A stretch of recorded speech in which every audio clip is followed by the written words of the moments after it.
So that was it, the big bad Umbral dragon, dead and in just a single round, on Unfair. But how did we actually manage to do that? Now Melazmera on Unfair has a very high armor class of around 96, as you can see here. However, even though Scylla's base attack bonus is only plus 17, we actually end up with plus 87. That's thanks to all the attack bonus boosts we have, especially a few from some very unique sources that make all the difference on hard or unfair.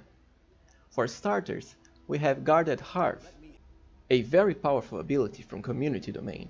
It basically gives your entire party the Cleric's Wisdom modifier as a sacred boost to attack bonus, and saves as well, so long as they stand inside the area of effect, which is this blue one here, rather big as you can see. Second, we have a massive plus 10 to attack boost from Scald Rage, split between 5 competence and 5 untyped from Rage. That's 3 here and a plus 2 here. From this cloak that will enhance rage effects by 2. Now, because the Scald Rage works for your whole party, they are pretty much always going to get the extra plus 2 from the cloak. We also have Mark of Justice, A bright future awaits us. an extremely powerful ability the paladins gain at level 11. It's basically Smite Evil for your whole party, including pets and summons. This ability is an absolute must on Unfair. The benefits you get are just huge. The paladin's charisma modifier added to attack, their class level added to damage, and you also completely bypass any damage reduction the enemy might have. We also got Inspiring Command here. The goddess protects us.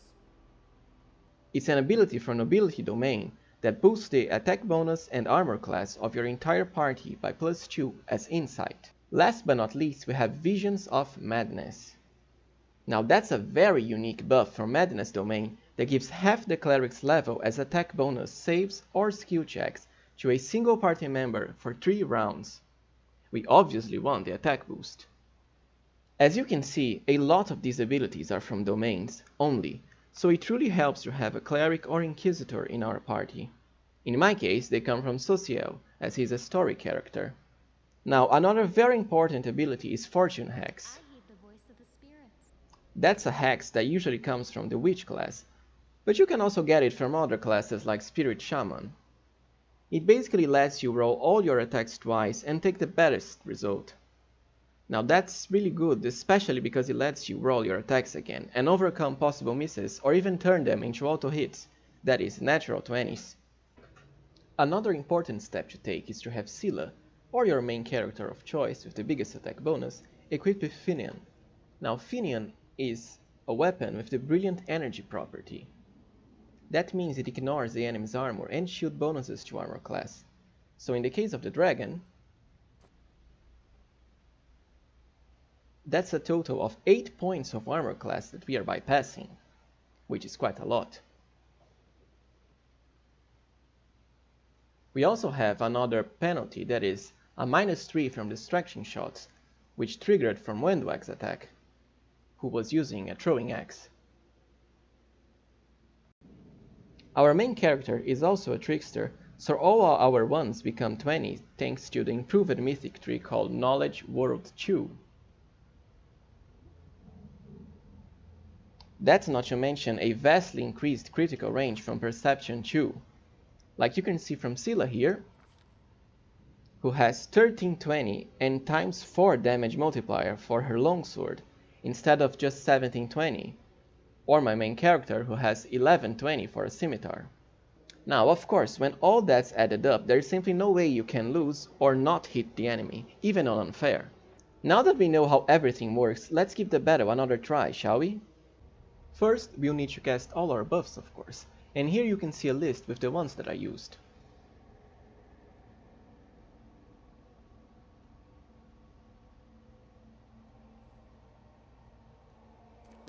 Now once that's all said and done, all we have left to do is fight. What's going on here?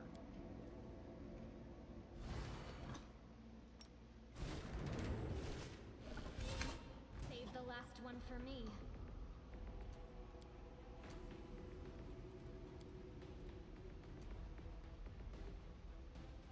Now the first thing we will have to do is obviously to have Scylla cast Mark of Justice.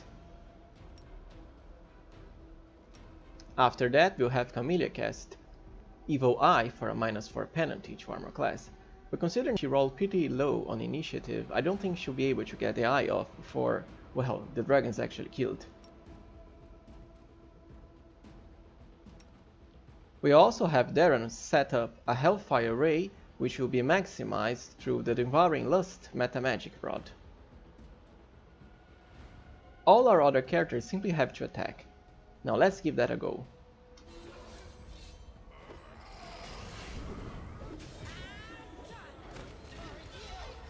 And there we go. As you can see, Camellia died.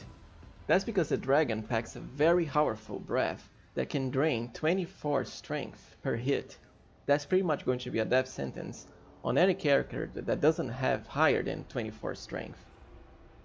And well, there's not really a way to avoid that besides a very specific angel or lich buff, because the difficulty class for the breath is around, let's see, 52. So yeah, that's, well, let's just say there's pretty much no way you're going to make the save unless you roll really high.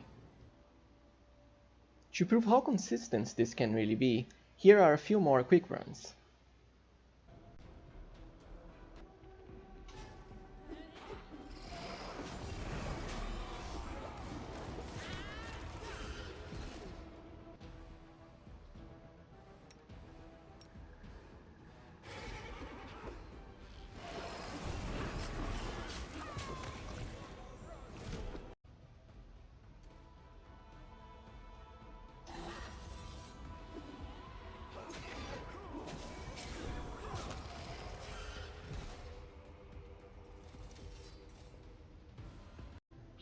As you can see, even on Unfair you do not have to always rely on min-maxed mercenaries or multiclassing even.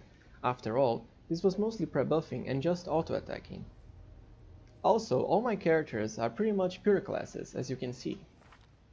Scylla is just Paladin, Social is just a Cleric, my main character is a Skald, Camellia is just a Spirit Hunter, Darren's just an Oracle, and Wendwag is just a Fighter.